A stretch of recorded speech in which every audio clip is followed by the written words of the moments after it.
Dalam jumpa pers yang digelar Rabu siang, Kapolres Metro Jakarta Selatan, Kombes Pol Indra Jafar mengungkapkan dalam pemeriksaannya Jeffrey mengaku diberi ganja oleh seorang berinisial T yang saat ini masih DPO.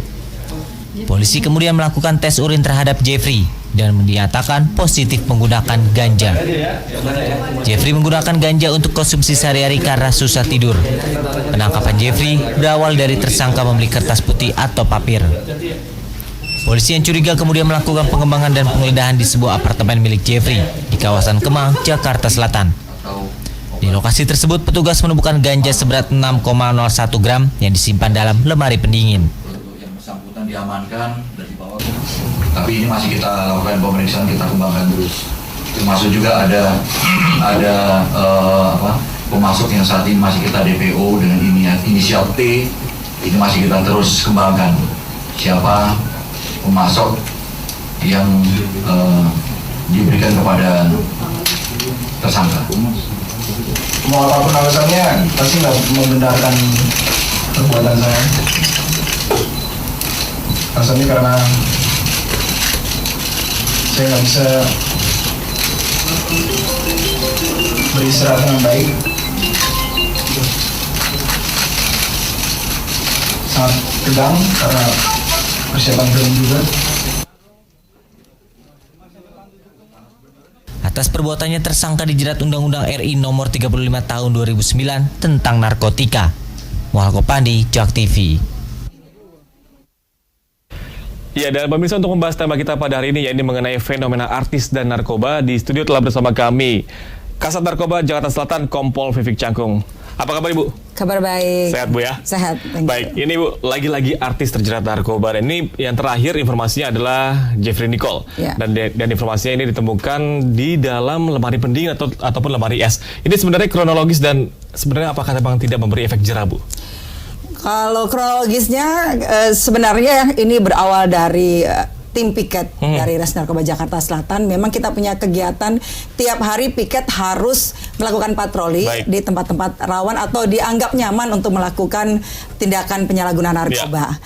Jadi piket ini dibuat dua tim. Tim yang satu berpakaian, kita punya baju kebesaran warna merah, itu menggunakan kendaraan aplikasi kita, aplikasi pelaporan masyarakat, Polisi Sahabatku, dan 2 kendaraan motor. Dan sedang satu tim lagi berpakaian preman. Nah, pakaian preman inilah yang saat itu mereka sedang ada di lokasi Santa. Dan itu waktunya malam hari berarti? Malam hari, sekitar jam 11 malam. Disitulah mereka melihat seorang laki-laki anak muda yang tidak mereka kenal pastinya keluar dari salah satu supermarket, kemudian terlihat di situ ada sedikit kecurigaan sehingga mereka menyamperi. Salah satu anggota kami nyamper, kemudian bertanya, beli apa nih katanya. Lalu dia menjawab, aku beli ini. Dia tujuan papir gitu. Oh oke, gitu. Dia pulang diikutin arah Kemang. Kemudian di arah Kemang itulah, kalau Kemang Timur ya, sampai di Kemang Timur ternyata di satu penginapan. Di situ akhirnya diikutin, lalu bertanya, lalu dia mengaku aku mau pakai apa katanya. Saya ingin pakai ini, dia sebutin akan pakai ganja. Di mana barangnya kamu simpan? Dia sangat kooperatif, dia tunjukin lemari es. Dan ketika itu petugas berarti belum mengetahui bahwa atau pencalon ini adalah JF nih Pak ya? Sebenarnya sama sekali nggak tahu, asli nggak tahu. Jadi piket berarti memang ya? Iya, jadi memang benar-benar hanya melihat kecurigaan aja secara fisikal anak ini gitu. Baik, dan ini para artis yang memang terlibat dalam kasus narkoba sempat dijadikan ataupun sudah dijadikan beberapa menjadi duta narkoba ataupun duta anti narkoba. Sebenarnya ini tidak memberi efek positifkah kepada teman-teman artis lainnya atau bagaimana nih? Sebenarnya untuk menjadi duta narkoba itu sangat bagus banget. Karena ini bisa mengangkat image masyarakat sebagai penjuru untuk stop narkoba kepada siapa saja yang ingin coba-coba atau terjaring gitu. Tapi nyatanya memang yang sudah kita lihat justru pada saat itu mahkota duta narkoba itu melekat dalam tubuh si sosok duta, terjadi ada penyimpangan. Ini yang membuat image masyarakat kayaknya ini nggak serius banget nih sebagai duta narkoba gitu. Jadi sangat disayangkan.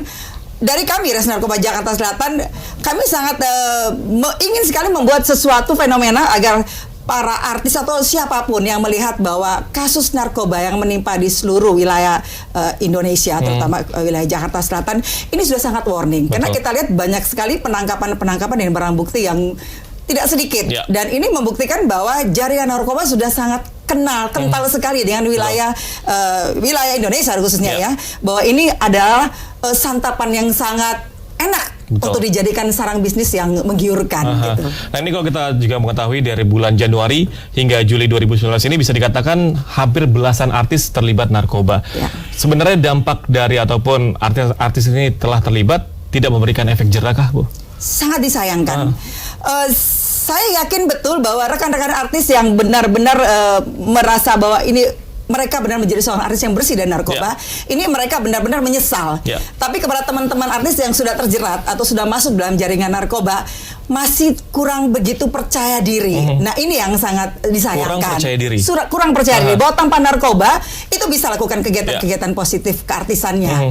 Yang kadangkala dengan keadaan itu sehingga membawa mereka rentan untuk masuk dalam lingkup yang tidak sehat itu. Nah ini membuat percaya diri ataupun kekurangan percaya diri akhirnya mereka terjerat ke narkoba. Apakah memang sebenarnya efek narkoba ini bisa memberikan rasa percaya diri? Enggak, sangat salah. Terbukti pada saat itu kalau misalnya menggunakan narkoba nggak fokus. Gimana dikatakan dia bisa fokus melakukan kegiatan positifnya? Dan ini adalah terapan yang salah yang harus stop gitu. Baik, tapi kan informasinya teman-teman artis ini kan menggunakan narkoba ataupun obat-obatan ini karena butuh doping, karena stripping dari pagi hingga malam. Apakah memang ini hanya salah satu alasankah atau bagaimana ini? Kalau dibilangkan alasan, semua artis kan tidak semua menggunakan narkoba. Kenapa artis yang sehat dia bisa juga menyelesaikan suatu kegiatan keartisannya dengan bagus. Lalu ada juga sebagian artis yang masuk dalam jaringan itu mengatakan, aku kalau menggunakan ini rasanya enjoy atau aku bisa lelap tidur. Kan sangat tidak masuk akal begitu. Kalau semuanya artis mengatakan aku menggunakan narkoba, aku rasa suka, aku rasa bisa tidur nyenyak, mungkin bisa kali bisa dikatakan itu. Tapi ini enggak, yang benar-benar pure bersih, dia menyatakan gue selesai kok, gue punya kegiatan dan bisa selesai kok. Lalu kenapa ada teman-teman kita yang bisa terjerumus dan menyatakan itu merupakan satu alasan itu gitu. Dan pengalaman Bu Vivik ini selama melakukan penyidikan terhadap teman-teman artis, alasan lain sebenarnya apa ini berarti? Ini bisa dikatakan suatu pergaulan yang salah, memawaskan diri. Seharusnya dengan keadaan mereka yang saat itu mereka benar-benar menjadi sorotan dari masyarakat, mereka harus lebih mawas diri. Banyak sekali banyak yang akan masuk dalam kehidupan mereka. Itu yang harus mereka memagari dirinya sendiri agar mereka bisa menjadi satu figur yang benar-benar diidamkan oleh banyak orang. Berarti memang bisa dikatakan salah satu alasannya artis terjerat narkoba karena lifestyle ataupun lingkungan hidup ataupun gaya hidup di sini, Bu ya. Harus dirubah. Jangan dibilang lifestyle. Enggak ada deh lifestyle.